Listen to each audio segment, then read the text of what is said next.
Hello, everyone, and welcome to the Funky Panther. Coming to you from Fort Worth, Texas, we have got an awesome show for you here on episode number 126.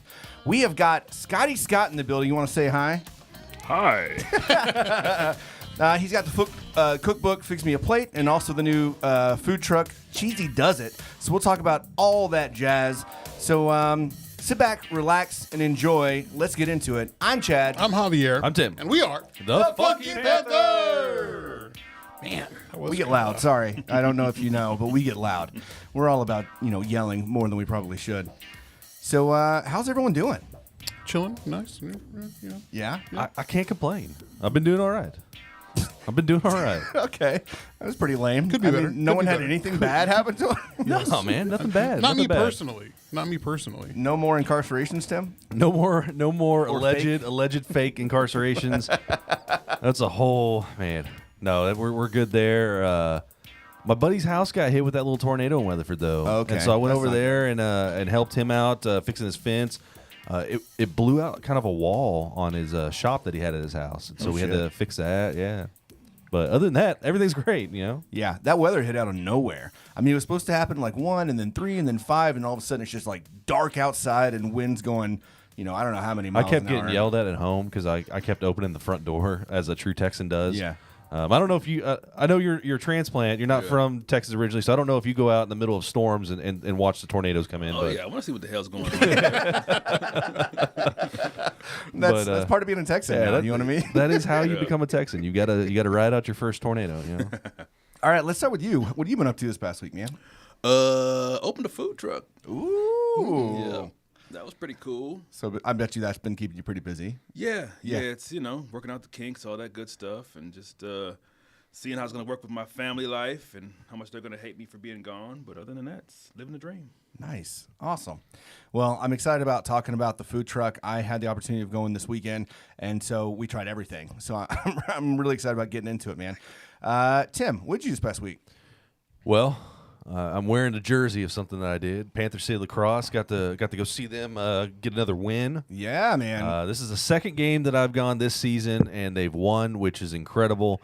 I want more people to go to the games, though. The jersey looks good on you. The jersey looks good. It's comfortable. It's expensive, as a jersey is. So just keep that in mind. If you go to Panther City Lacrosse, you want to get a jersey. They ain't cheap. Right. But it's good quality. I enjoy it. I'm looking forward to going to a few more matches. Are they games, matches? Like, what do you call them? I don't know. I said both this weekend because I didn't know, and so I thought someone might correct me one way or the other, and no one did. So I don't know. Jesse kept saying like, "Man, they keep rebounding the ball, or they're not rebounding." I'm like, I don't think it's rebounding. I'm not real sure. We're casual lacrosse fans, right? We haven't gotten into it that that great. Do you know? Do you happen to know if it's match or game? Okay. Not even close. All right. I feel like it's a match. I feel like it's a match, too. It seems like a match type of a sport. Yeah, it's like polo's a match. I think tennis. Tennis is a match. Yeah, you got- lacrosse. Soccer match. Match overseas and game here. What about rugby? Yeah.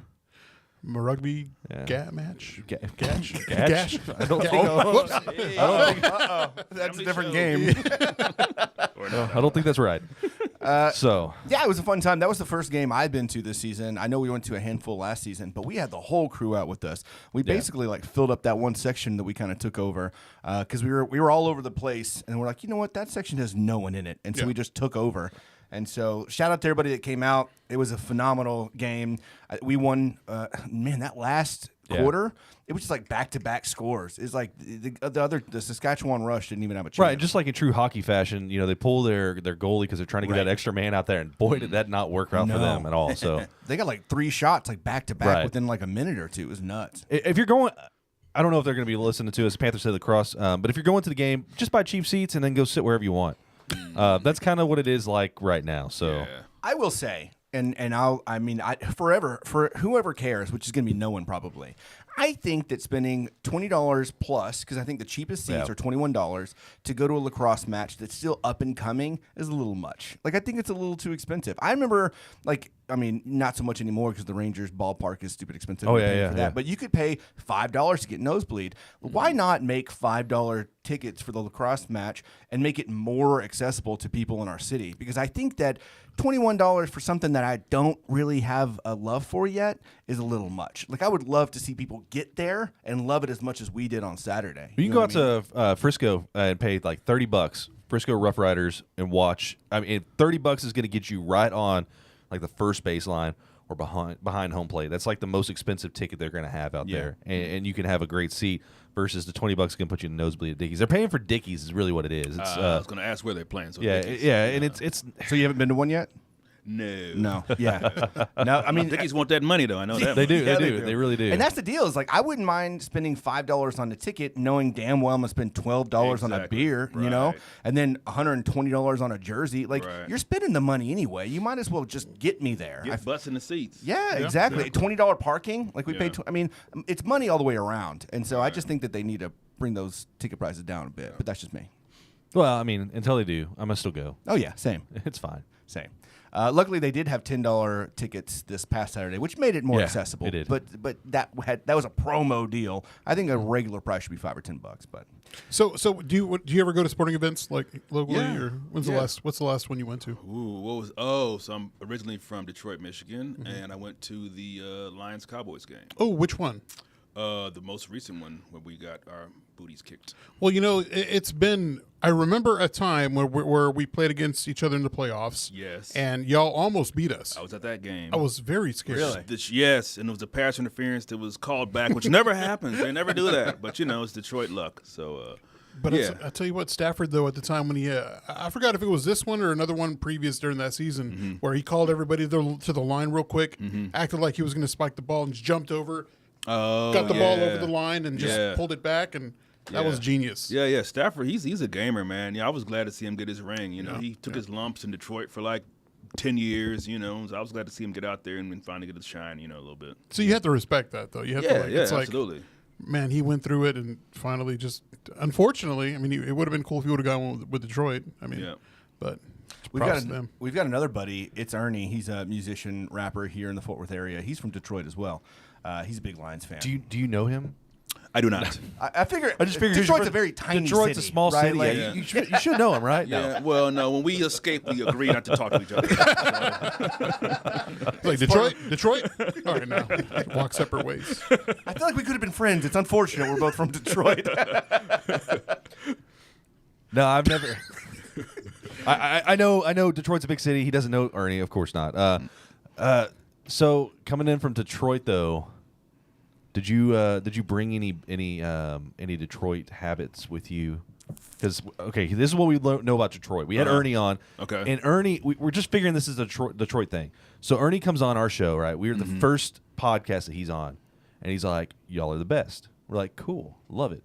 Goes to his next podcast. I ask him like, what's your favorite podcast? He's like, whatever podcast he's on. So he's like this fair weather, like I'll just go with whatever. So is that a Detroit thing? I just need to know. That could be a little bit of a Detroit thing. Oh man, big up in people. You want to stay in people's good graces in general. Okay. That helps. We still love Ernie. He was at Still the love lacrosse match Ernie. with us on Saturday too. Yeah. Love we saw him on Sunday as well. Yeah, we had that J Boys album release party. So another friend of ours he signed with a local label management team called Trend Media. They've been great to us. They brought us in and included us into a lot of things. Okay. And so they had us come out to the studio, and we got to celebrate his album release, which I think he said like within the first day he had already 10,000 streams. Yeah. Nice. Yeah. So that's great. He was on the front page of Fort Worth Weekly last week. He was on our show I last remember seeing that, show. He's really killing it. He's only like 20, early 20s. Wow. 22. 22 He's a baby. years old. 22. Wow. And he's doing really, really well. And that was just his first album. So like I'm really looking forward to the other things that he's going to be coming out with. Yeah, they're talking about he pushed for this whole album thing, right? 3 years in the making. And So he's pushing for it since he was 17 or something like that? Yeah, so he started. Wow. Yeah, he started putting together an idea, but it's been 3 years in the making. He said, and Trend wanted him to do a lot of just singles, Right. because that's what's happening right now is people putting easily digestible, get the songs out there. Right. But he's like, no, I want to put this message out there, so I want to do this album. He had to sell them on it. Yeah. Got them on board, and thankfully, they listened to him and went ahead and said, okay, let's do it. Yeah. Now he said he's gonna follow that lead now and start putting out singles and stuff to try to get his his name a little bit further out there, start doing more shows. I'm excited about that because like I always love like Lou's been doing that, right? Like Lou Charles, every 3 or 4 weeks he's coming out with a new song and it like keeps me, and they're all great. Every single one of them. Oh yeah, it keeps you entertained, and then you get all these songs out there, and then you can put together an album because you've got all this stuff, right? Right. You got to be true though. If you got that vision, man, you know it's a fine line between being a stubborn jackass, but still being true to what you think the art is supposed to be. You know what I mean? And so. He's like, no, I got this vision. This is the way I want it to look, the way I want it to feel. If it works, so be it. If it doesn't, it's going to be mine. Right. You know? But then, okay, now it's the time to follow the lead and see what else we can take this. Yeah, so 100%. And he's very artistic, and so he definitely has those type of visions, and especially with his live shows too, which we talked about. He's just, a showman, and it shows. He is. It's He's awesome. a showman. So yeah, we got to go to Trent Studios on Sunday. I had never been there. None of us have been there, right? We got we've been invited so many times, but we just never had the opportunity to get out there. This is the first time, and all 3 of us. Like that was very rare, but it was nice, a lot of fun. Thanks for having us out. Had a great time. That kind of concludes our weekend, I think. Did you have anything extra that you did other than the? I just watched Manchester United get their butts handed to them. Such a sad match. What was that end score? 7-0. It's a clean sheet for Liverpool. How was watching that with Lance? It was fun. We were Rabbit Hole, and it's one of the closer bars here, and a cool spot. Enjoyed it. It was a lot of fun. And we saw Creed 3 on Wednesday. Nice. And that was a lot of fun. Was it good? Yeah, man. The fights are amazing. Yeah. The fights are better on this one than Creed 2. I like the story in Creed 2 better than Creed 3, but it was still pretty damn good. She had never seen Rocky before, and so I had to show her a video. It was like 7 minutes of like the Rocky franchise, and we saw Creed's 1 and 2, and going in, it was kind of chaotic because they had assigned seats, and then they pulled those, and they're like, all right, every man for himself, find a seat, sit down. Oh, wow. Okay. It was crazy, and then people were coming in like 20 minutes late because you figure, they're going to show previews. Right. No big deal. We're going to be fine. Assigned seats. Wasn't the case. People got in there. People were upset. Dang. Understandably so. Yeah. Understandably so. So people that had like good seats, and they're like, we're fine. Came in, they had like the lower bowl seats. Oh, and that that's would the piss worst. me off. crooked neck seats. Oh, man. I mean, not to mention, the seats do recline all the way back, but no, I don't want to be that close to the screen. Yeah, exactly. So but it was a great movie. I was really pumped because Michael B. Jordan talked about how like anime inspired some of like the fight scenes. So I was kind of like cool. pretty pumped, and so I was trying to pick out like he was like, well, it's got there's a Dragon Ball Z punch in there, and there's like a Naruto and Megalobox and another boxing anime, and I saw those and I was like hyped. I was like, I was the guy in the theater. The girlfriend, like, it's the Megalobox punch, like the Goku punch to Frieza. And it was just like awesome. So it was very cool that he implemented that. I mean, I'm a huge anime guy, as you can tell from my Vegeta statue right there. I'm a big anime guy. So You into anime? No. I try. It was perfect. Every chance I get, I gotta try. I'll get there soon. I respect it though. I mean, I think it's cool. I just haven't gotten into it, But I do think I think it's cool also, which also lends to why it's $100 million in the box office because you're blending those cultures or whatever genres together. That's pretty cool, man. I like that. But I recommend that movie for everybody. If you like the Creed franchise, this is going to be on the top of your list. So check that out. Cool. And that wraps up individual updates. I don't think we have any group updates, right? No. Okay. Let's get into it. You want to get into it? Is that or is that what we're doing? News, right? Oh yeah, no, we already did sports. Manchester United basically, lost. Yeah. Okay. And the Mavericks lost by like a damn layup. And let's just talk about that just real quick. So I have a hard time remembering when certain sporting events are coming on, right? Yeah. So I got YouTube TV now, and I can set alerts, and so it alerts me like this game's on. So I was like, all right, I'm gonna watch the Mavs game. I haven't really watched one all season. I picked the one they're playing against the Suns, and whenever I pick it up, it's at the last quarter, which obviously the last quarter is really the best. Like that's whenever all the action's there. It's neck and neck, right? And it was. And Luka goes up for this damn layup, and he would have tied the game up, and it just zings right out of the out of the rim, and you could see like he's just defeated, right? Yeah. Well, Who was it that it was? Devin Booker? Yeah, it Oh, was Booker. yeah, I heard about that. I think so. It looked like Booker was talking to the official. He was, but he was like kind of like you could tell. Yeah, he was jabbing. He was mocking. Like, He was mocking Luka, and was so in the line or something. it got a technical on both of them, which I'm thankful. I was like, if this ends up with a technical against Luka only, and they get a shot, I'm gonna be so pissed. But Yeah. it was. I feel bad. I feel bad for Luka. I can only imagine like the defeat that you'd feel just because you missed that. Because it is. I mean, the team played really well, and then he just kind of lost on that one shot. So It's fine. Plenty of games left. We're good. all right, so let's get in. Hey, I just want to warn you, Chad gets a little shrill with this. The people look. The people like it. You're gonna see what's up. I'm just giving you fair warning, okay? Cool. And now it's time for news with Tim. Take it away, Tim. Oh man, it gets louder and louder every time. We tried to take that away. Sorry. We tried to take it away, and what happened was we got complaints. We have a phone number which is 817. 817-677-0408. And we got phone calls. We literally got phone calls, people saying, we want the news voice back. We want the news voice back. And I'm like, please make it stop. Love it. So here we are. All right. So first off, I don't know if you follow true crime or not or anything like that. It's a lot of people around the world love this true crime stuff. Okay. They just released a show about Alex Murdaugh and the Murdaugh family, right? So in case you didn't know, Alex Murdaugh just he recently got convicted for the killing of his wife and his son. Now, mind you, his son did some questionable things too. I'm not saying that he deserved to die or anything, but it happened, and they couldn't figure out who did it. Well, now they said Alex did it. So O.J. Simpson decided he needed to chime in, and he said he believed Alex Murdaugh more than likely killed his wife and son. Once the guy's a liar, you can't believe anything he says. I wish I could make that up. And, okay. If anyone knows, I mean, come on. Yeah. So, he did so he wanted to release his book. He wanted to release his book years ago, right? Yeah. And it was basically like if I had committed the murders against his estranged wife and all that stuff, this is how I would do it. Right. The man legitimately wanted to release a confession book. It's insane. Yeah. All right. So that's my true crime of the day. That's nuts. I don't know if you frequent Scotty.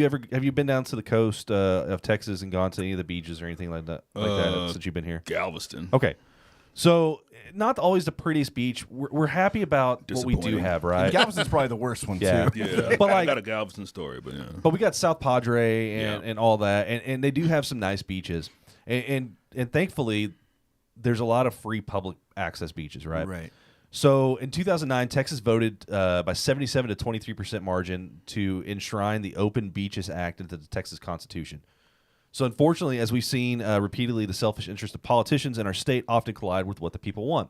So this year, State Senator Mays Middleton of Galveston has introduced Senate Bill 434. This bill will allow greedy beachfront property owners the right to define the boundaries of public beaches in Texas instead of the Texas General Land Office. So, I mean, we're talking maybe it would build resorts, right?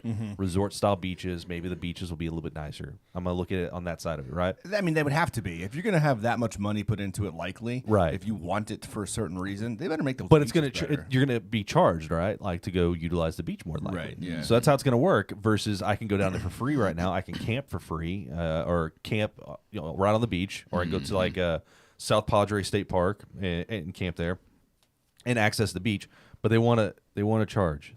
They're always wanting to nickel dime things. Of course. And so Of course. this, if you like the outdoors, you like going to Texas beaches, you probably should write your local congressman in opposition of this. I want to know what this story is about Galveston. Yeah, me too. I'm intrigued. Oh, so when I moved to Texas, I moved to Houston, and so at the time, I was living in Virginia, getting ready to drop out of school there, and my sister was living in Houston. She was like, "Man, just come down here and get your shit together."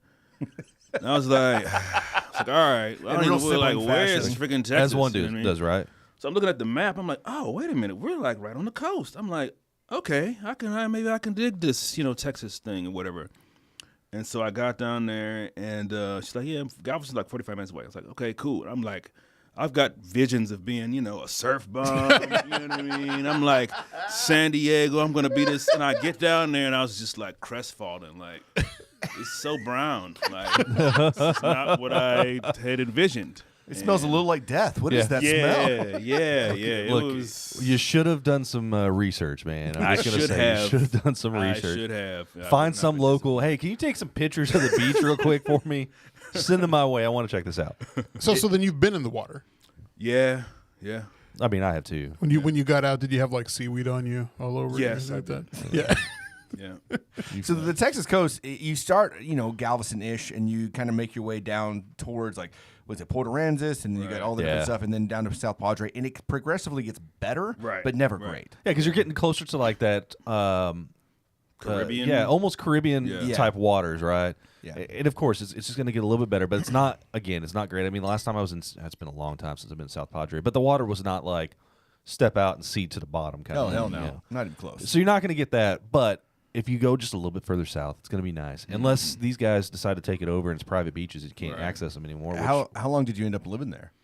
I lived in Houston for almost 12 years. Oh, shit. Okay. It's like my second home, basically. Nice. Very cool. I like Houston. I mean, they've got a lot of. They actually got a lot of. We talk shit about Dallas a lot. Yeah. And sometimes people compare Dallas to Houston, right? Right. Exactly. And but Houston's got some pretty. They've got a pretty progressive food scene. I was gonna say amazing. Right. The international culture there in the food scene is amazing, and I'm hoping that Fort Worth catches up with that aspect of it. We need some Viet Cajun is what we need. We need some Viet Cajun. Yeah. Hell yeah. That's some of the best crawfish I've ever had. Was at Crawfish and Noodle, I think, down there in Houston. It was amazing. Yeah, everything down there is so good. And that's how you try. When we do a crawfish boil, that's what you try to mimic now. Yeah. Right, with that butter and all that. Yeah, it's like butter and white wine and lemongrass. Yeah. Cilantro. All right. I don't know if you TikTok. We TikTok a little bit. There's just been this viral thing that's been going on TikTok called a Borg. Okay. So it's a blackout rage gallon is what it stands for. Sounds like an alien's name. It does, right? Excuse me? It's a blackout rage gallon. So you get a gallon jug of water. These college kids are doing this. Get a gallon jug of water. You pour like a quarter of it out, and then you fill it up with whatever liquor of choice, and you add like a Mio or something some sort of flavor enhancer to the water, Kool-Aid, whatever. Then you add the liquid IV hydration packs in it. Okay. Because you're trying to keep those electrolytes up while you're trying to deplete them with the alcohol. Smart. Okay. So you're trying to level everything out, right? Right. All right. So nearly 30 college students have succeeded in what the Borg is, a blackout rage gallon, from the University of Massachusetts, and they've been taken to the hospital over the weekend. Officials said there were so many calls for alcohol-related incidents as off-campus parties that other neighboring agencies were called to assist. Succeeded. Right. Success. So, look, I'm telling you, you drink something that's called a blackout rage gallon. Yeah. This is what's going to happen. Listen, don't act like this is. You said you want to do this next week. I do want to do this next week, and I'm not saying I did. Why are you talking shit? I'm not. You're just as bad as dumb college kids. I'm looking for success here. So this is what I get to look forward to. But I started thinking about the shit that we did younger years, and I don't know if some of those trash cans full of punch were actually new trash cans. Punch. No, I know ours wasn't. And then I heard stories, and I never experienced this, but people making basically bathtub booze, filling up a bathtub with ice at some house, loading it up with all that stuff. Yeah. And I remember I saw this TikTok, and this girl was talking about how we drank from those. So these Borgs, that's a step up, right? I mean, the alcohol kills whatever. Right. That's exactly what she said. She said, I remember telling my friend looking at me asking does alcohol kills germs, right? And as they scoop out of the bathtub, right? And I'm going to tell you, we lived. Right. We lived to tell about it. We've had all these experiences where but they're doing it with vodka and tequila. We straight up used Everclear. Yeah, Everclear. Everclear, I was thinking about the word, Everclear. We used Everclear. You just buy a couple bottles of Everclear. It's the cheapest, highest alcohol content. Exactly. Yeah. It's the best or worst liquor you could buy. I can tell you that you could start fires with it. Oh yeah, that's what I used to do with it. Yeah, we used that to start mini campfires. Yeah. But yeah, so these kids are they're being inventive. They're carrying the. I will say this: it does cut back on the dosing people's drinks because everybody's got their own water jug with the lid over it and all that stuff. That's true. And so they're proud of it. They're naming them. So that's one of the things when you get a Borg, you got to give it a name, and it's got to have Borg in the name. What would you name yours? Hell if I know. That's not a good name. No. You put me on the spot. I'll put you I on have the no spot. idea. Javier, you got a name for a Borg? Yeah, Javier. Javier, Be simple with it. Javi Borg. Javier, you got to put Borg in it, Yeah. so it's got to be a Havborg. I feel like the drinks we had when we were younger, I think that, the kids nowadays couldn't take them because I just think that we were smarter with our alcohol intake. No, Absolutely not. Are you kidding me? Are you kidding me? Oh, no, We just talked about Everclear and Trash Can Punch, and you think we were smarter? Yeah, but you kind of knew when to stop. Look, and that's when you blacked out. No, we didn't know when to stop. When you black out? Yes. I'm telling you right now, you need to stop before you black out. The blackout You is still haven't learned this the shit. blackout's what makes them stop. Yeah. We know to stop because we can't function anymore. Because I'm passed out on the floor. I'm on the floor. It's but I will give them that they're trying. They're trying to make it like some sort of hydration with it. So From the chat, and wine bag slaps. Did you ever slap the wine bag? Are you familiar with that? I'm not. No. So like what is it, the Franzia or whatever the box wine. is? Yeah. There's a bag inside. You pull Right. the bag out, and you'll just like turn the nozzle. Someone slaps the bag and turns the nozzle, and you drink as much as you can until you have to stop, and then they'll turn it and goes to the next person. But it's called slapping the bag. Stupid. Yeah, we were that smart, Javier. Yep. Real smart. Of course. I remember going camping and we decided we were going to go camping. We brought liquor. And one of our friends, Roy, he was supposed to bring the Kool-Aid because we were going to basically make our own trash can punch, right? It was a Borg. It was a Borg. It was before our a Borg. own. Yeah, it was our own Borg. So he brings Kool-Aid, but he brings the sugarless Kool-Aid. And so I don't know if you've ever tried to drink Everclear and sugar Kool-Aid with no sugar. Oh, it was so bad. We tried to doctor it up every way we knew how, but I believe we ended up mixing it with a bag of wine. Yeah, because we were backpacking in. We were trying to like do this on the like lightweight, type stuff, and so we had like Everclear and a bag of wine and maybe a few high alcohol content beers, and that was about it. And nobody brought water. No, of course. Well, the water that we use for the board. Yeah, thing, right. Yeah. So, I think I'm not going to say that they're weaker than us. They're smarter than us, is what they are.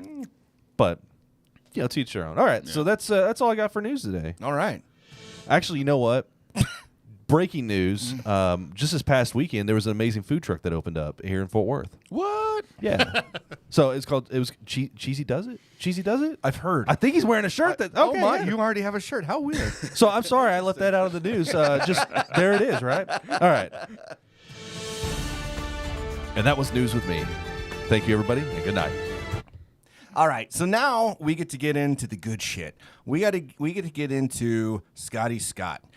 Something we like to do anytime we have a new guest on the show is something we call the Funky Five. Okay. We ask you 5 semi-rapid fire questions, as quick as you can answer them, although we'll generally ask you more questions and sidebar questions and things like that as well. But, you ready for that? Sure. Like if I was going to say, hey, what's your favorite color? Green. Perfect. That was quick. Yeah. All right. What is your favorite Fort Worth restaurant? You can be biased if you'd like. San Juan Korean barbecue. Yes, sir. Yeah. Okay. Yeah, that's a good one right there. I haven't been there yet. I had my first Korean barbecue experience when we went to H Mart, Yeah. and that was out in Carrollton. So It's down on McCart, off Okay. of McCart, Yeah. over there by the thrift store. Strip mall Yeah. next to a Subway. I know. That's Okay, I right. know exactly what you're talking about. And man, R.I.P. Papa Chang. He's the one. He passed away. Was that- I think about a year ago? Was that really? Papa Yeah, Chang's? he did. Yeah, That he opened that up? yeah. Oh man, But I love it's, Papa it's Chang's. great. It's a great place. Tammy took me for the first time when we first started dating, and it was amazing. So All right. she's introduced me to so much. But Sam Cool. Juan's a great choice. Yeah, It's very okay. good. Very Okay. delicious. Is it like you cook your own type thing? Yep. Yeah? Yeah. Nice. Fire in your face. Yeah. Hell yeah. They also do hot pot over there too. Yeah. Man, how come I haven't been yet? We need to go. Yeah, we should. Especially if it's All right, close. let's make a trip right now. Yeah, hell yeah. This show's over. Well, this was fun. All right, question number 2. What is your favorite Fort Worth drinking spot? Ooh, drinking spot. I gotta say Proper, because I used to live like a block from there, and they let me have my first pop up there. So Nice. Oh, all right. shout out to the owners of Proper. What's your go-to drink over there? Anything with whiskey in it, basically. Nice. You can't go wrong, really, right? No. Any particular favorite whiskey? No, not right now. I do like Eagle Rare when I can get a hold yeah. of it. That's a good one. My druthers. I'm a Buffalo Trace fan as well. If you can get a hold of it. Yeah. I like my Whistle Pig. Whistle Pig is also very nice. Very delicious. Yeah. A little pricey. Yes. Who is your favorite local musician? I mean, I guess I gotta say Leon. Yeah. Is that like cheating? It's like No, I mean not everybody says Leon. We've got a lot of Leon, and understandably so. Is he still considered a local musician though, at this Right. point? Yeah. Okay. Just because he's from here. Yeah, of All right, course. cool. All right. We'll go with that. All right. All right, Leon. I'm looking forward to another good artist that's kind of like, are they still Fort Worth because they're starting to get big? Is Abraham? Yeah. and he's got his album coming out in the next month or so. I'm excited. It's gonna be like gold flaked vinyl. Oh, I'm stoked. It's gonna look awesome. Nice. It's gold flake vinyl. Yeah. It's gonna look beautiful, dude. All right. And he only made like 50 of them, I think. And so, That's Man. dope. yeah, it's gonna be beautiful. I can't wait. Your favorite? First off, do you listen to any podcasts? Not particularly. No. No. Okay. Have you had one in the past that is your favorite? Maybe like a cooking podcast or anything like that? Yeah, but I forgot the name of it. Oh, nice. Must have been great. I was on it. Oh, were you? And it was amazing. Okay. Was it the Innovate? No, not that Innovate one. Fort That Worth? was fun. It was setting the table or something like that. I don't know. It Okay. was from the producers that did High on the Hog, the Netflix series. Oh, okay. Yeah. Oh, really cool. So like big time It was guys got it. It was pretty cool. Nice. And last question, Tim, you said this one. I like to set the scene up for this one. All right. So think back whenever you were a kid and we didn't have like DVR or TiVo or any of that stuff, right? Yeah. No Netflix. You're flipping through the channels, and that one movie happens to be playing on some obscure channel, and you got to stop what you're doing because you're going to watch it. What movie is that? I'm gonna date myself here, man. Oh, that's fine. Big Trouble in Little China. Oh, that's a good one. It's like Kurt Russell. Yeah. And it was funky. Yeah. It is. It's different, but it's Yeah. good. Yeah. I haven't seen that. That is the oldest movie that somebody's I brought haven't- up. I'm old. Hey, there's nothing wrong with that because I mean, No, I watched that religiously when I was a child. I did too. I was one of those movies I watched quite a bit. And it would come on like almost every Saturday. Yeah. It would always It was come in heavy on. rotation. It yeah. was. And for us here in Texas, in this general area, it was like what, channel 39 or something like that, Or 33. It was on 33. Yeah, 33. yeah. Okay. There was that. That's where I watched Over the Top for the first time. Was like on channel 33. Yeah. Cliffhanger. I saw that on like channel 33. All the classic like Steven Seagal movies from back then, Kurt Russell movies. Man, that takes me back. That's a good one, though. I That's like a very that. good one. We've That's the never first gotten time that somebody said that. Yeah. We've always gotten Shawshank Redemption. Shawshank is one that Yeah. pops up. We've all said Shawshank Yeah. for ourselves. We had a weird one that somebody said. I can't remember who it was. Tu Wong Fu, thanks for everything, Julie Dude, Newmar. that's a good one. What? Have you watched Tu Wong Fu? No. It's good. You need to watch it. It's funny. Nice. Awesome. Well, that was all 5 of them, and we didn't have any sidebar questions from Javier. Yeah, the whiskey. I asked him about Okay. whiskey. Yeah, I guess. Yeah. Okay. You're right. But congrats. You did it. Thank you. Appreciate you. Pull myself a drink. There you go. You deserve it. So again, we have the great Scotty Scott here, owner of Cheezy Does It food truck and author of the 2022 NPR books we love, Fix Me a Plate. I forgot it. We can superimpose that Envision. later. Yeah, yeah. Right. Envision. Right. And again, thanks for being here, man. We really appreciate you coming by. We know you're a busy man, and hopefully we do you justice because I feel like you have a big name.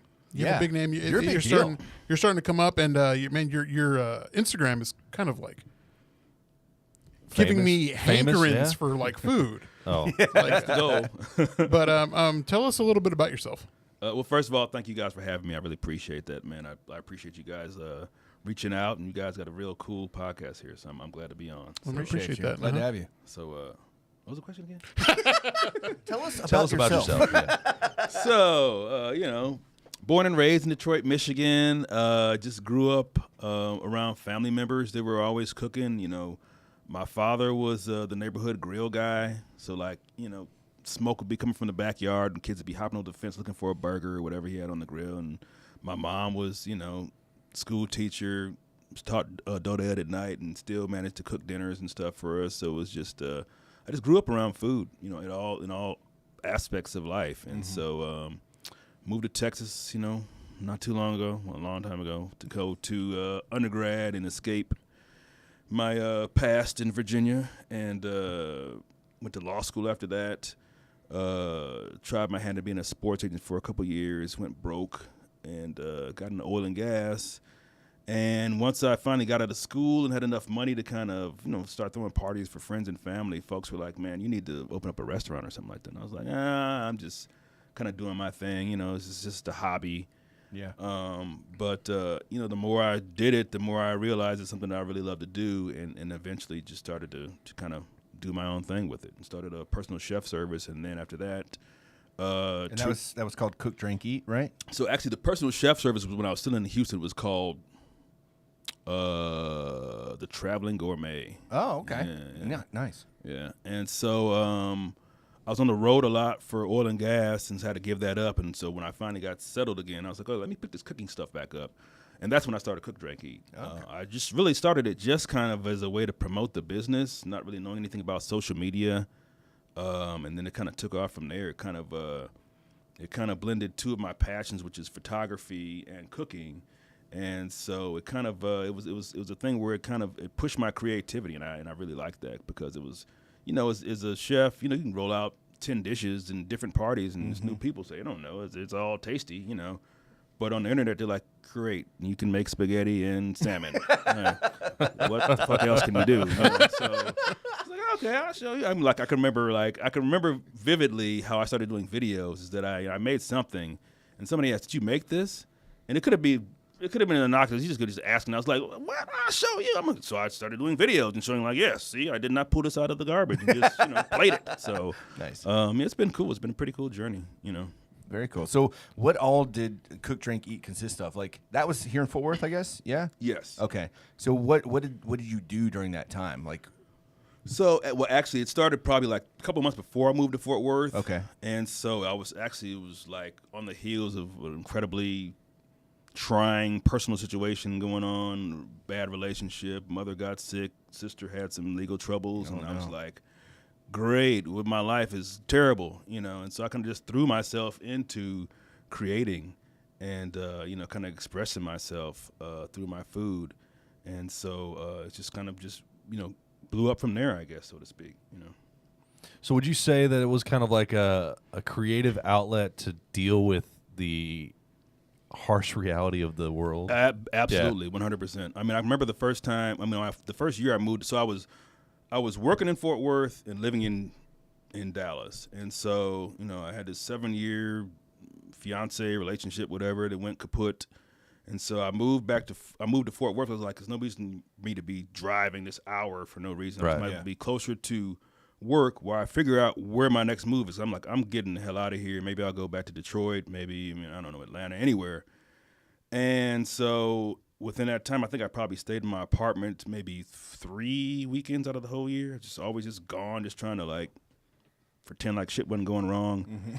And as we do. And slowly but surely, the city kept just growing on me, like just the vibe and the feeling and the community and the way people were embracing what I was doing. I was like, man, maybe I could hang out here. And so, long story short, 6 years later, Fort Worth is home. Now, being from Detroit, our vision, a lot of people's vision of Detroit, we see a lot of the bad, right? We see a lot of the houses that are just neighborhoods that are vacant, run down, all that stuff. We see a lot of that. But I've heard from people who have visited Detroit that there's actually another side to all that. And would you consider Detroit being this kind of like almost like a family up there, like a family environment where people kind of want to build each other up, similar to what you get here in Fort Worth? Because I've heard that Fort Worth, and I've seen it, that we like to build each other up here as well. Right. Yeah, I think it's a similarity in terms of both cities are kind of trying to reinvent. Detroit is trying to reinvent itself. Fort Worth I think is trying to make itself into more than just Cowtown. Because right. Cowtown is global. It's going to be here. It's always going to be Fort Worth. But they're, music and food and else is trying to kind of get in where they fit in. And so, I think, but they both have, they're trying to build each other up in the sense that, Detroit now has become what they call the poor man's Brooklyn, basically. It's where all these artisan shops and different, craftsmen are going there because you've got the infrastructure and the people that kind of care about, building. creating things, and it's kind of helps foster that kind of creativity there. So, everybody I meet, I said, you got to try Detroit. Go check it out for yourself. There's some bad shit, Don't like venture outside of any major metropolitan. You're going to run into your bad stuff. Right? Yes, which is I always tell people, like, look, man, you can get murdered in any city in the city. I mean, in the country. You know what I mean? Just don't. Why would you be going certain places? Fort Worth was called Murder Worth for a long time. I mean, we had a pretty heinous reputation for a little bit. So I get that with any major metropolitan, you're going to run into your problems. But it's just like you see it so prevalent on social, not social media, but like maybe like the news and stuff, where it's like, look at all this rundown stuff. I was like, well, I can go down the street and see that over here too. Maybe just not in the vast amount that some of those neighborhoods. It's a historical aspect to it. I mean, at one point in time, Detroit was the richest city in the country. Right. Automotive industry pumping out. Cars, tanks, everything. The architecture there, is amazing from the time period when architecture was architecture. You know, so.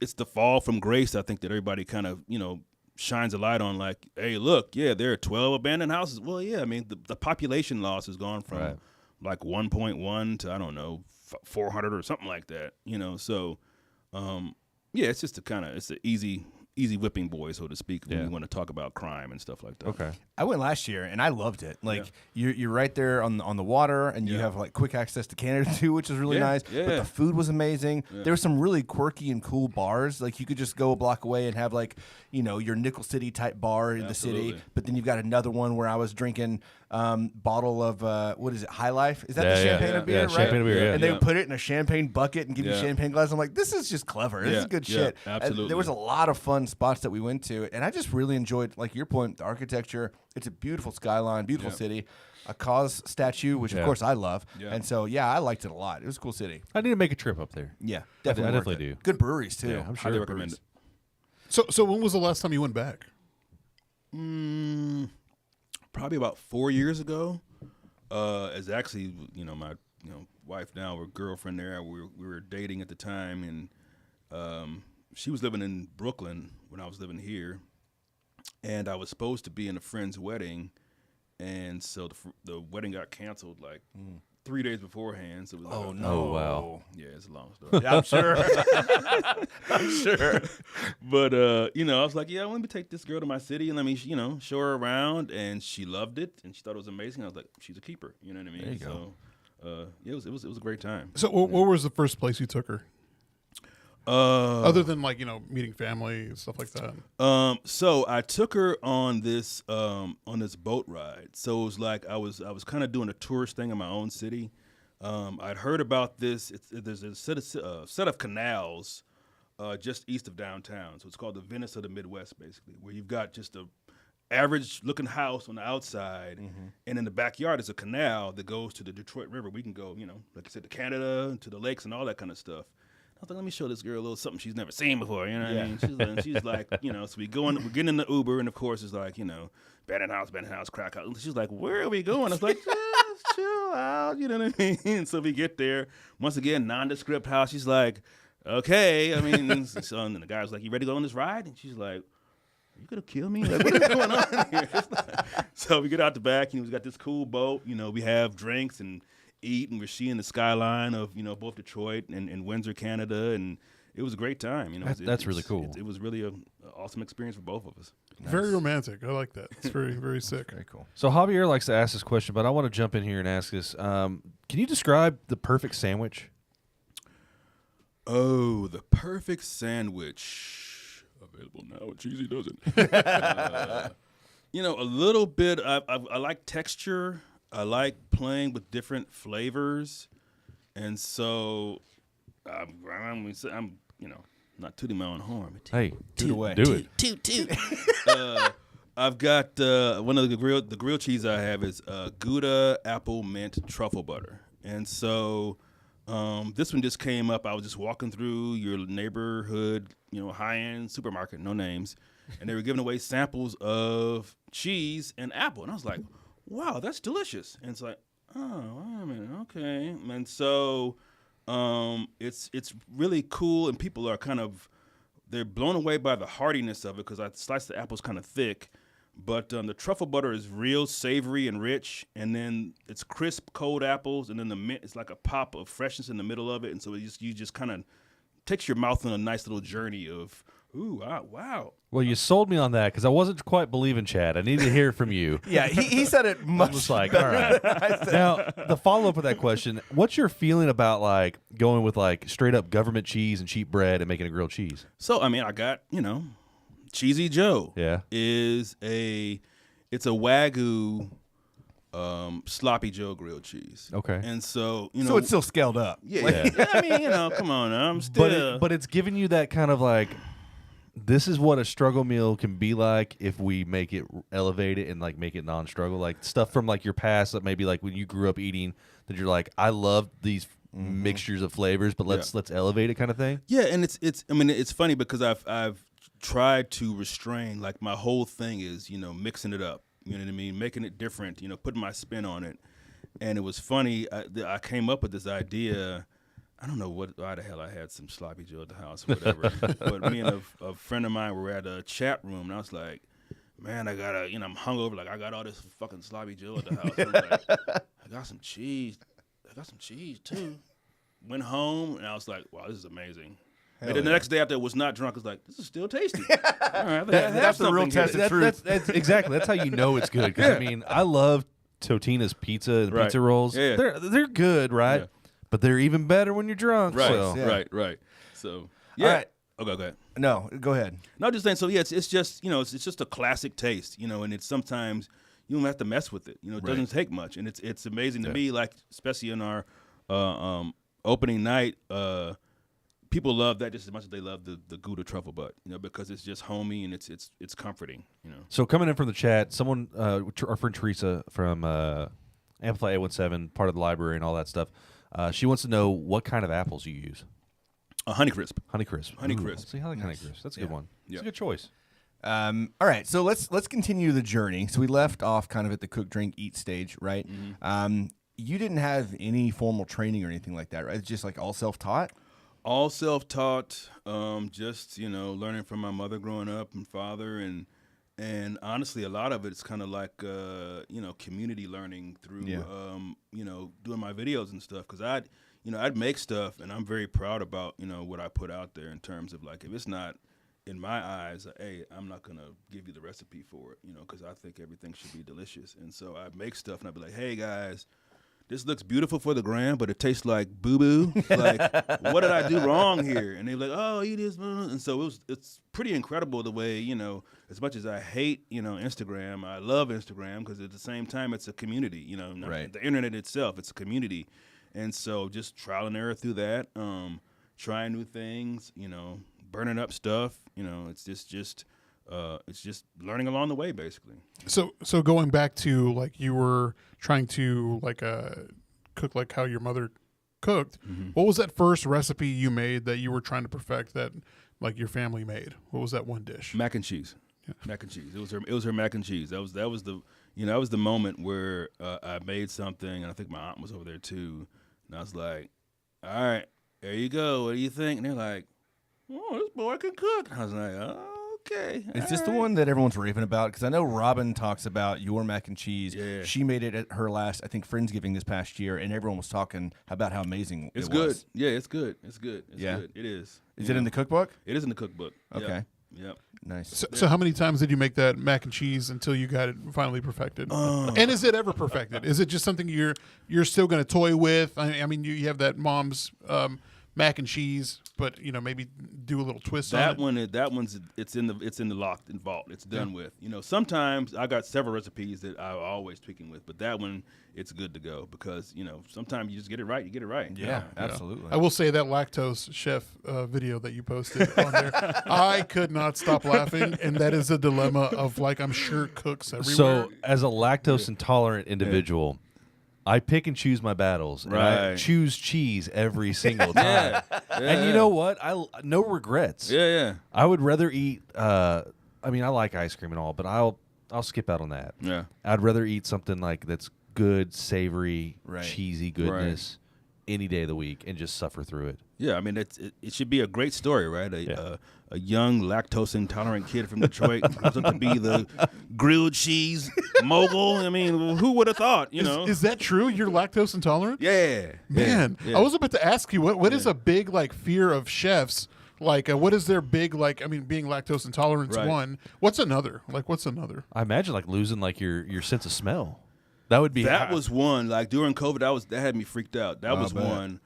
My biggest one is getting somebody sick, man. Like, if yeah. like, nothing's worse than like, oh man, it was great. It was awesome. I did shit my pants on the way home. I never had anything like that before. It's like, I will tell you from experience that getting salmonella from a restaurant will ruin that restaurant for you for like the rest of your life. And as well it should. You know what I mean? I got it from In-N-Out, and it took me 7.5, almost 8 years to go back to In-N-Out and have a burger, and I still am just like, nah, this ain't it. I think a Whopper when I was like 11. Haven't had one since. Damn. Yeah. Jesus.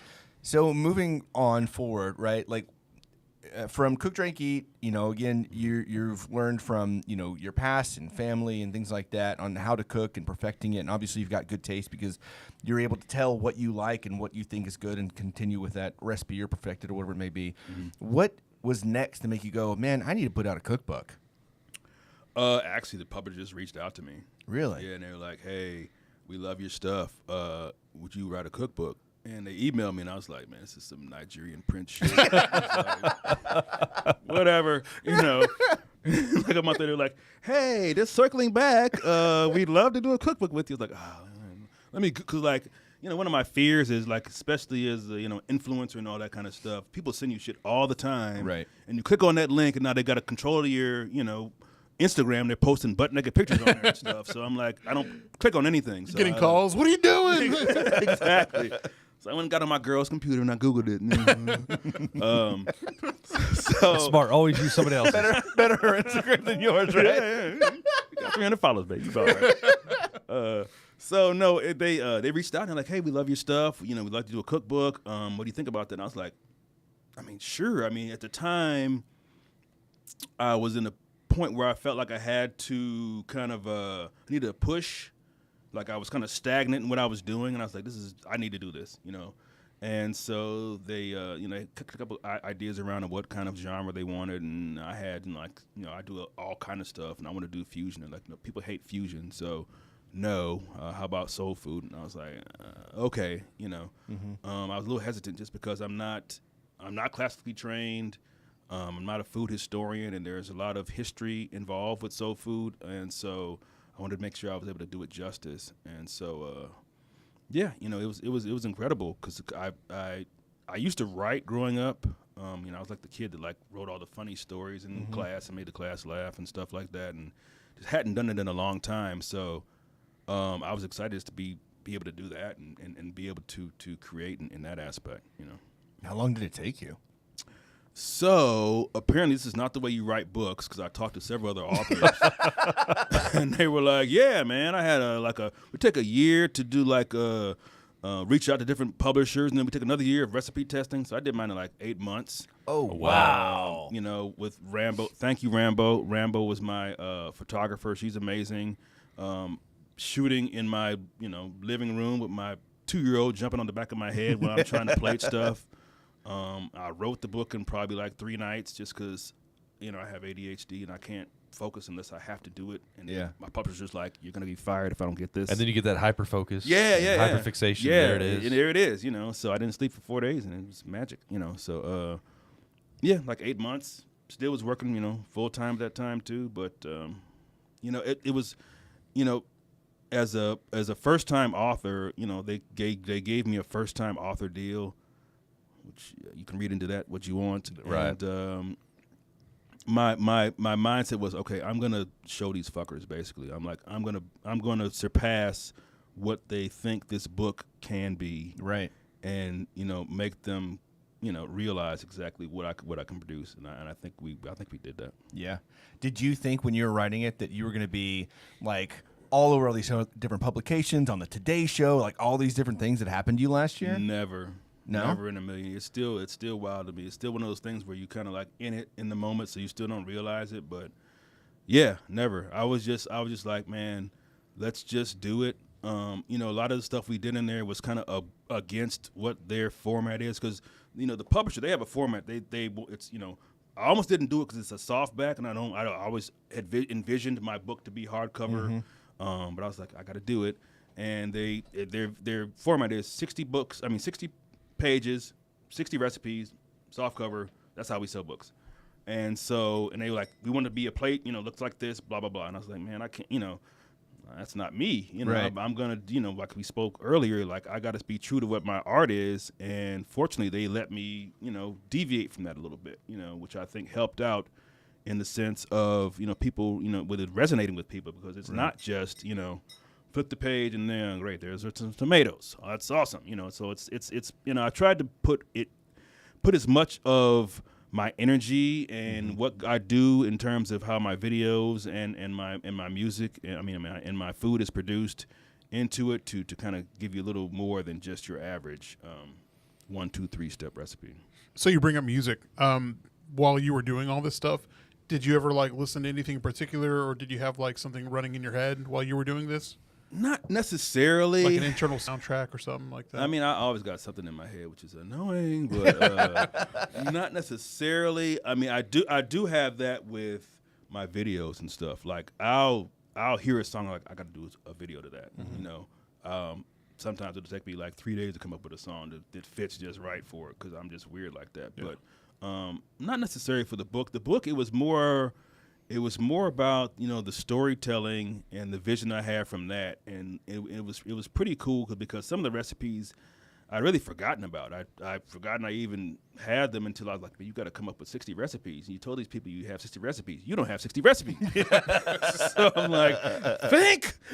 You're over here calling family up like, hey, what was that one thing that my aunt made? You know? You made that 2 Thanksgivings ago. It was fantastic. Yeah. What was that again? I had to go into my, like, you know, Aaron Rodgers dark room and okay, think back, man. Oh, yeah, that was pretty tasty, you know. So it was cool just trying to bring back those memories, and that kind of just helped the flow in terms of the narration of the book. Nice. You know? The more I think about, like, you completed that in such a short amount of time. So one of my favorite chefs is Matty Matheson. I love just his style. He's wild. He's crazy, loud, boisterous, right? So I've got one of his cookbooks. Yeah. And now I want to know. I want to know, like, how long did it take him to do his? Right. I'd be very interested. He seems like a kind of dude that just wants to. Yeah. See, I say that, but then some of these people, man, they are nothing. I know, you know what I mean? They are like number crunching, you know what I'm saying, straight laced, you know, business assassins outside of the public eye. Which gets them there. I feel like he's probably a business assassin, but I also feel like he would be one of those that would be just like, all right, cookbook, cool. I've got all these recipes. Let's just and just do it. Sometimes that's the genius of it, though. Yeah. You know what I mean? Like, because I mean, like, for me, like, cooking is spiritual. Like, it's none of that. Like, there's no glue used in any of this shit. You know, if you see a picture of it, I ate that shit. You know, we ate it. It was good because it's like, what are we doing here, man? You know. So what you're saying is you ate really good for that time whenever you were creating all the for the cookbook. And when I'm saying this, my girl was like, please stop frying stuff. Like, you know, she was, you know, clean eating before she met me. She's like, I can't do another cookbook for 2 years. I will tell you that seeing the picture on the cookbook of the fried chicken, that looks like the best fried chicken I've ever seen. It's good. It's good. So Chad's not. He doesn't typically eat a lot of fried chicken. He likes it, but he doesn't eat a lot of he's not his favorite, right? Yeah. I am a fried chicken connoisseur, and it takes me back to my grandma. My grandma grew up in the Great Depression era before she passed away, and she made everything with what she had, kind of deal, you know. Right. Growing up, raising chickens and actually going through that whole process, but she could fry some chicken. Oh, so good. One of the things that you were talking about perfecting that recipe, right? So she made an apple crisp. Okay. And my mom has tried to make that same. She's got the recipe. She's tried to recreate it. Yeah. No matter how hard she does, it's never the same. Yeah. And I wish I could figure it out because that's what I miss that. Bro, right? It could be the pan, it could be the oven. Like, so you don't think about the things. And I'm pretty sure Grandma might have used that you don't have she now. used an old. It was an old oven. Yeah. And she cooked her apple crisp in this like thin pie pan. And so I think it was the pan that she used. Yeah. I need to find it. Some of that stuff is very, you know, especially when you talk about baking, which, my baking or sweets chapter kicked my ass because I'm not a baker. That shit look good. That looks good. Bam, and you bake and it come out, it's like, oh, it didn't rise. I've always compared to like just cooking versus baking as like jazz versus classical, right? Because jazz, you can throw those little trills and stuff and give it your own flavor, right? But baking, you got to be pretty precise. I like making a sweet potato pie for Thanksgiving. And I ended up throwing away the first one I made this last Thanksgiving because it just did not turn out right. Like nothing worked right. And I went back and it's like, oh, I missed this ingredient just by like a hair, right? That's all it takes. Redid it, came out perfect. So awesome. Yeah, I mean, in the book I have a sweet potato pie, praline pecan sweet potato pie. So bottom layer is pecan pie, top layer is sweet potato pie, and then I got pralines on top. Jeez. So the pralines, that's candy. That's like baking, which is science. And so right before the book was about to come out, I sell sweet potato pies around Thanksgiving. And so I've knocked out all these pies. I've got like 50 pies I'm selling, out of my house. Anyways. Out of somewhere. And so I'm just like, okay, I got it all knocked out. I just got to make these pralines. And they would not set. The pralines, like you bake them, and they supposed to like, solidify, and they were just crumbling to dust. And so I'm literally up all night. I've made like 7 batches of pralines. It's 6 o'clock in the morning. I had to tell these people, like, look, I'm going to refund your money because the recipe that's in my book, I can't make that shit. So I'm sorry. Fortunately, got on the internet, found some old grandma's website from like the 90s out of Alabama, and I can just read it in her voice, like, baby, make sure the temperature's like, oh, the temperature. Finally got it. Like, nice. Yeah, you got to hit that. Like for making candy, it's got to be that specific. Like you got a very small range, right? Yes, absolutely. Yeah, it's insane. Yeah, and then the weather also impacts it. Right. Yeah. My mom makes pecan, not pralines. What do you call it? The hard one. Peanut brittle? Peanut brittle. Yeah, she makes peanut brittle. I'm talking totes of it. Like my dad takes a shit ton to work, and they just give it to everyone there. But like it takes them days to make all that shit. You're like, I can't make it today. The humidity's too high. They've tried to do it on like a humid day, and like checking the weather. Nah, it's got to be drier than that. Yeah. All right. So the last thing about the cookbook, why did you call it "Fix Me a Plate"? Well, the publisher didn't like my first title, which was going to be "Who Gonna Do These Dishes?" Because it's always a shit ton of dishes. Cause I cook all the time. My girl's like, that would have been hilarious as shit, though. Maybe number 2. We'll see. Yeah. I just wanted to give it that vibe, that feeling. I wanted you to feel like you just sat down at my table in the kitchen and you smell something on the stove, and I just handed you what you say, "Fix me a plate, man. What is it?" I just wanted to feel. I want to give it that vibe of you are getting ready to eat in my home with me. Yeah. All right. So, just this past week, you had a soft opening and then your grand opening, right? Yes. Yeah. Of Cheezy Does It. Why did you want to start a food truck in the first place? I want to learn all about like why you want to do a food truck, why you want to do grilled cheese, why you chose the Holly. I want to know all the things. So actually, I was just kind of I don't know, inquiring about maybe doing a little cafe or something like that. Just trying to look at something kind of low key, just kind of something cool to do. And so I saw that the Holly had a space next to it, which Kendall Davis Clay is now in. And so I met with the realtor over to go take a look at it. And it wasn't going to work. But the owner came out and met me with the realtor. And it was like, hey, I follow you on Instagram. I love your stuff.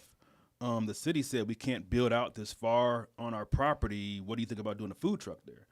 And I was like, well, I hadn't thought about doing all that. It was a little ambitious.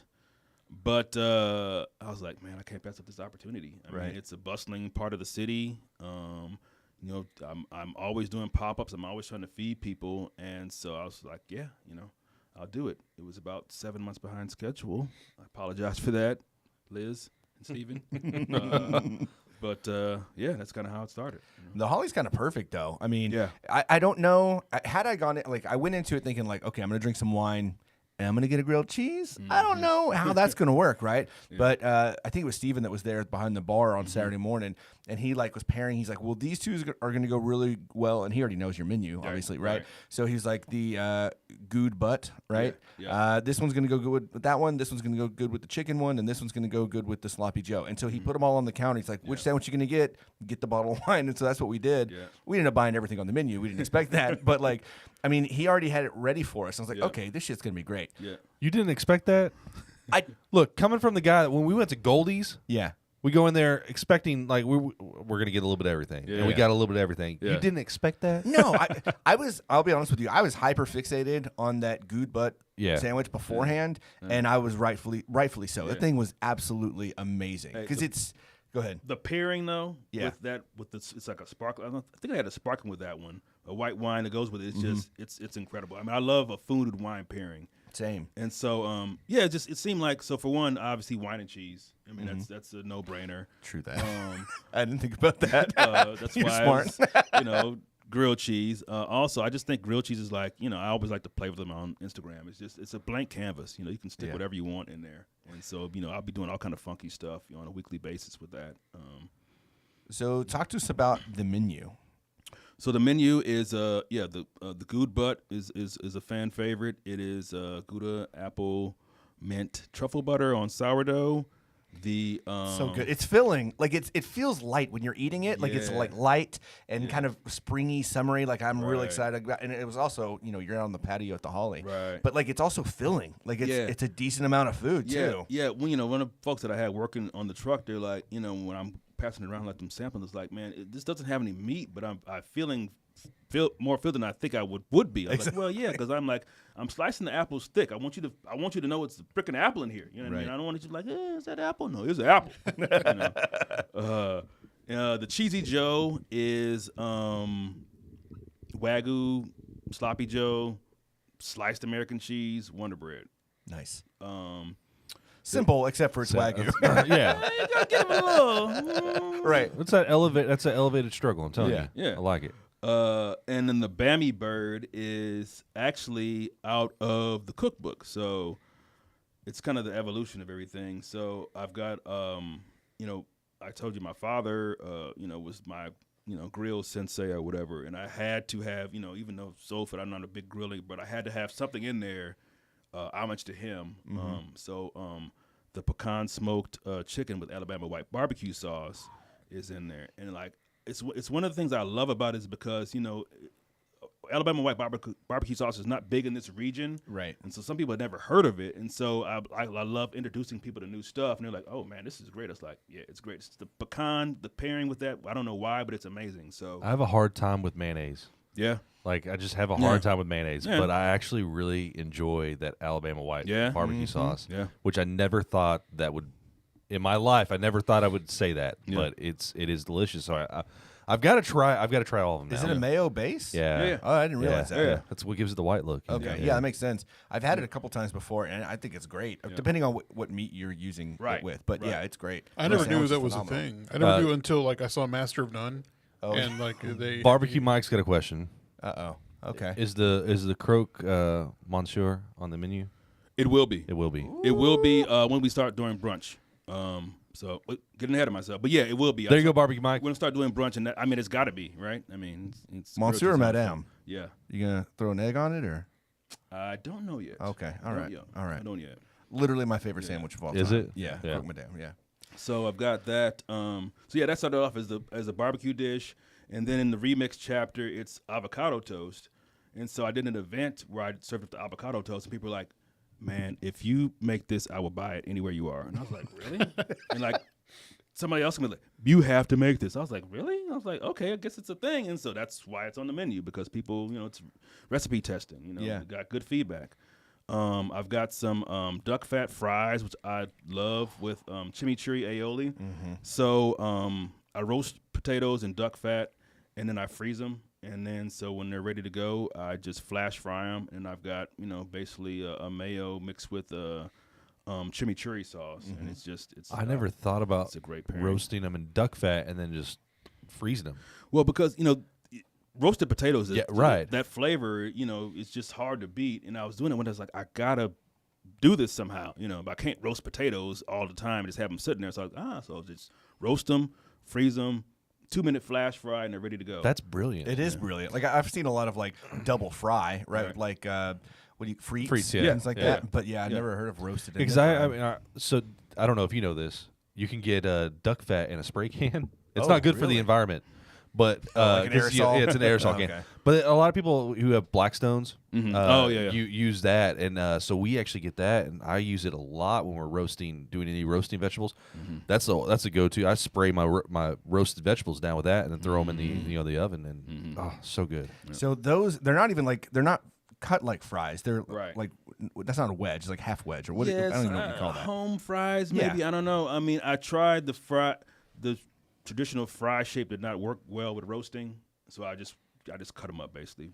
They were perfect. It's not what I expected, but I'm glad that I got it when we had it because they were delicious. Yeah. And so, and then I've got a blistered pepper and cucumber salad. Just because it's a lot of freaking cheese, you got to mix something in there fresh, something healthy, something to kind of make you feel like you did something good with your life that day, And it's also it feels like it's fresh and clean and delicious, but then the blister adds that kind of smokiness to it. Is there fennel at all? No, I didn't figure out what the spice was or whatever herb you have in there, but that shit was delicious. Yeah, I appreciate it, man. It's so good. It's one of my barbecue favorites because you throw those peppers on there and just get them super hot, and the trick is trying to make sure they don't get wilted. You want them to get that blister but still be crunchy and crisp. Which sometimes you do, sometimes you don't. But it's good shit. And then we got the last thing is the secret menu item. I guess I'm telling y'all, so it ain't that much of a secret. But, it's a karage bao, which is just. It's one of my favorite things, so I just had to put it on the menu somehow, and I didn't want to just have it sitting there like, why is this here? So, if you know about it and you order it, it looks delicious. So it's one of my favorite bites, to be honest with you. I want you to those that are listening, if you're going to go to Cheezy Does It, I want you to order that, and I want you to tell them where you heard it. Yep, absolutely. You heard it on the Funky Panther. Absolutely. I want you to tell them that, like, hey, I heard on the Funky Panther that he's got this, and I want you to tell them what. Say it again. So it's actually called the Bao Chicken Wow Wow. Bao Chicken Wow Wow. Nice. Yeah. So you just tell whoever's taking the order. Right. More that on the you group heard it chat. here. More from Barbecue Mike. Monte Cristo with jam. Yep. Actually, that's what I'm going to be doing, the Monte Cristo, not the Roque Banam. It's going to be Monte Cristo. Yep. Yeah. No, I love it because That's gonna make. Oh man. It's actually it's kind of marketing feedback. You know what I mean? Who's following me? Where you getting your information? If you know, then you know about that. Right. About that bao. So I know you know what's going on over here. Yeah, absolutely. So. Man, I love the names of all your items, like Bao Chicken Wow Wow and Good Butt. I mean, like, those are all fantastic. They're hilarious. And then I love on the side of the truck, you've got it in, like, the letters from, like, a fridge, right? Like your magnet letters, and you have all the names and what's in them. Yeah. What made you want to do that? I'm just always trying to keep it different, man. Keep it funky. It. You know what I mean? Something, you got to try to set yourself apart and have some piece of joy in life, when you come in there. I didn't realize till like halfway through service on Sunday that my son had rearranged the blistered pepper so it said nothing. I'm like, nobody's ordering the blistered pepper today. And I go out there, it's like, oh, That's half hilarious. the letters on the ground. I'm like, okay, put these up higher. Right. So. Hey, he's just having a good time. Yeah, I mean, I cannot fault him for that. I do the same thing. But yeah, it's cool, man. We've got hopefully in about a month or so, once we kind of get rolling, we'll start doing brunch. So I'll have my brown butter sweet potato waffles with chicken and maple bourbon sauce. I'll have my shrimp and fried grits. I might make that a special this week. Ooh, that's what I'm here God, I for. got to try that. Yeah. You had me on the waffle too, but shrimp and the grits. three of us need to go. I'm going to tell the girlfriend to go too because she loves grits. Yeah. So it's the grilled cheese is the base, but we're gonna do all kind of stuff out there. To be honest, I love it. Yeah. I love the fact that this gives you that opportunity because you can have that grilled cheese, like you said, as a base. Yeah. But you can still put whatever you want on the menu. Whatever I want. You know what? It's your place. Exactly. Exactly. And that's the beauty of it. You can do whatever the fuck you want. So. Exactly. I got a weird question for you, real quick. Sorry, Chad. You good? Is a hot dog a taco or a sandwich? Hot damn. We've asked this one. We've tried to figure this one out. Because it's between two buns, right? It's in between a bun, it's folded, but also bread is like kind of like a taco. They got it shaped like a taco. Right. Yeah, like you could say that. What is it? Like the flour tortilla is just unleavened bread. Really, This is very important. The fate of this interview and podcast episode all falls on what you're going to answer. I mean, I'm going to have to say taco. Yes, Oh, sir. yeah. Yes, You heard sir. it first. so we had someone that said hot dog. Well, hot dog's a hot dog, and that's it. And now we've had someone say it's a taco. I'm gonna go with the taco, but really, if you think about it, you break it down. All a hot dog is just a smaller version of bologna. Right.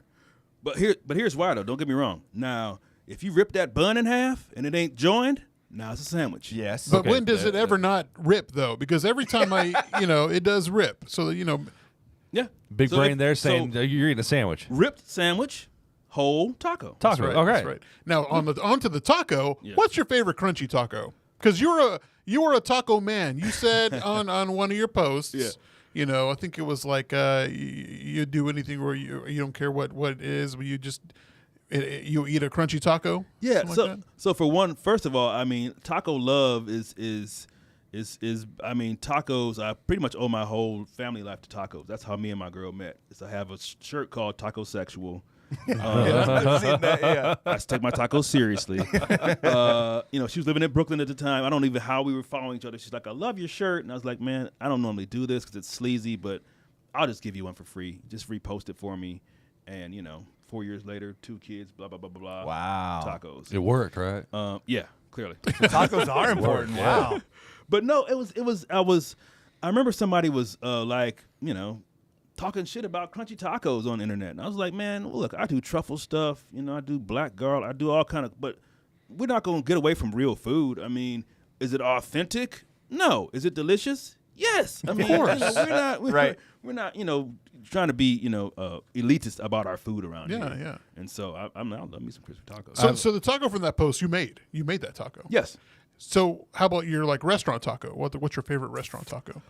Oh, I like sauce limon. I like their the El Capitan. Oh, Yeah, that's one of my Same. favorites. So steak with the cheese on the outside.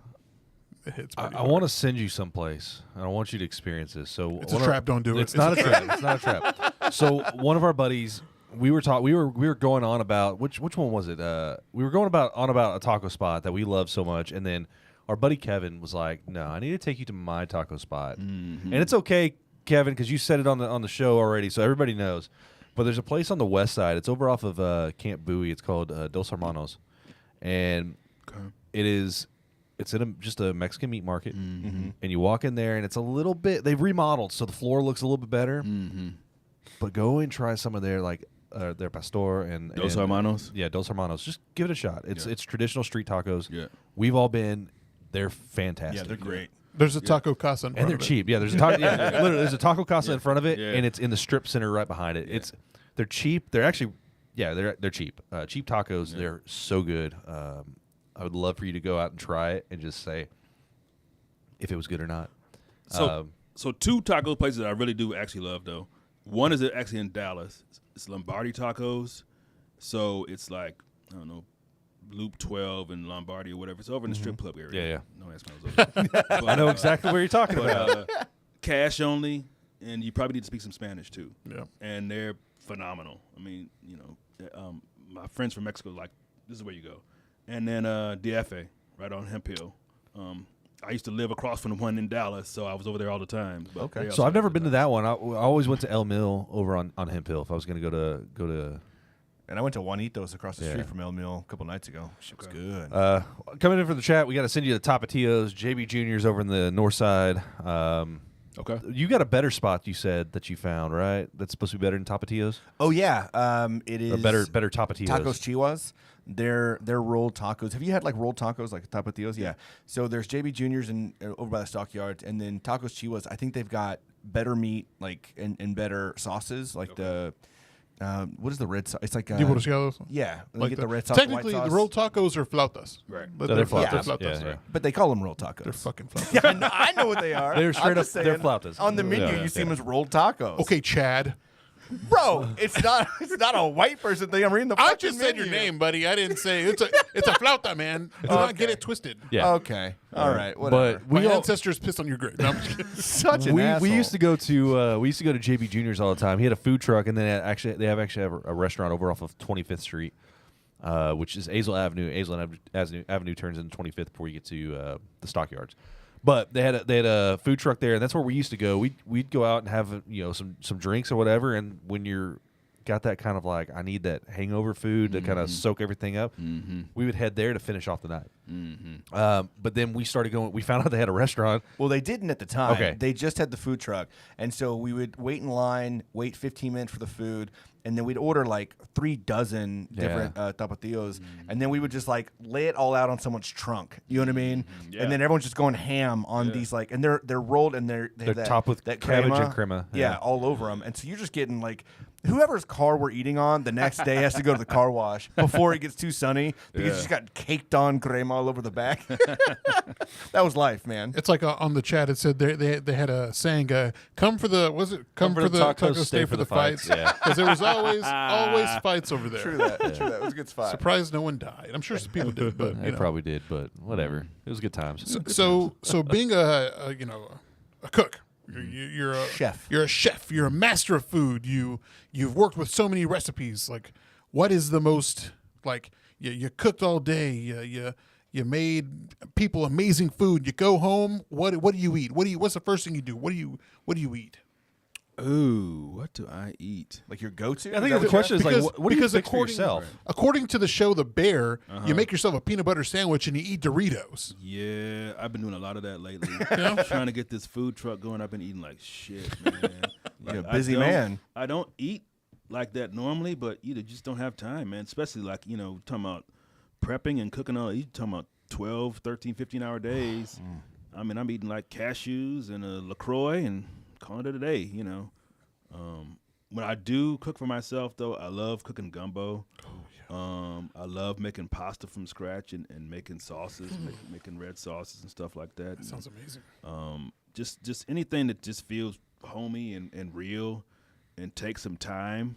I always, tell people, and I'll tell my sons this when they're old enough to know what the hell I'm talking about. But, if you can enjoy the process of what you're doing, you know that you're doing the right thing.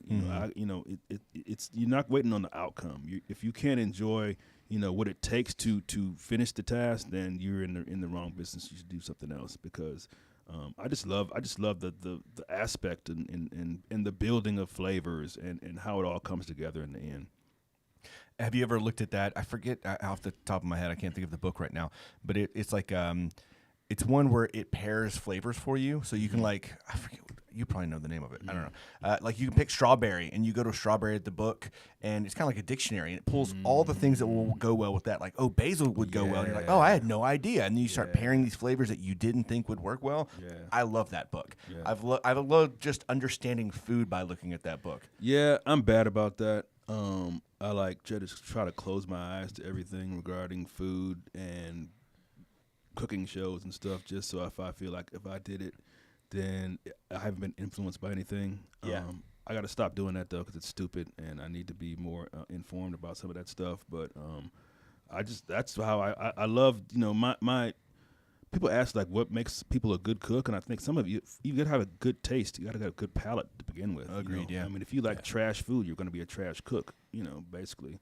But my thing is, like when I'm trying to come up with something, I'll go into the cabinet, and I'll pull out like 5 different spices, and I'll just start smelling them. Like, okay, this might go with something. This might go with something, and then just take it from there. And that's how I kind of blend some of my funky flavors together, so to speak. It was called Flavor Bible, by the way. Yeah, I have it. Okay. I have the book. Yeah, I just looked it up. Yeah, I like it. Just it's like that initial thought of how to put things together before I start like throwing shit together. Do you think that palate that you have, like understanding taste and flavors, do you think being able, like you've traveled and lived at different places, obviously, right? Do you think that's helped you? Absolutely. Yeah, I'm a big proponent of traveling, man. Probably my favorite thing to do in life is eat street food when I go somewhere. Yeah. I remember I went to Thailand, so I'm like, yeah, did you get your hepatitis shots? I was like, no. Why? He's like, you eating street food in Thailand? I'm like, you probably should. Where'd you go in Thailand? Phuket and Krabi. I was like doing rock climbing over there and stuff like that. Nice. Kind of weird trip, but Phuket's one of the most beautiful places on earth, right? Yeah. And so my most amazing culinary experience was I went to Tokyo, and so I was at the fish market before it closed down. Yeah. And so I was there on one day. I don't know what it was, maybe a Wednesday or something. And so I wanted to go back to get a T-shirt. And so I went back and they were closed because it was Sunday, but they were just a line of guys outside like steaming like mussels and octopus and all kind of stuff just on the side of the fucking warehouse. And it was incredible. You know, like, what are you guys doing over here? Yeah. You mind if I can I join you?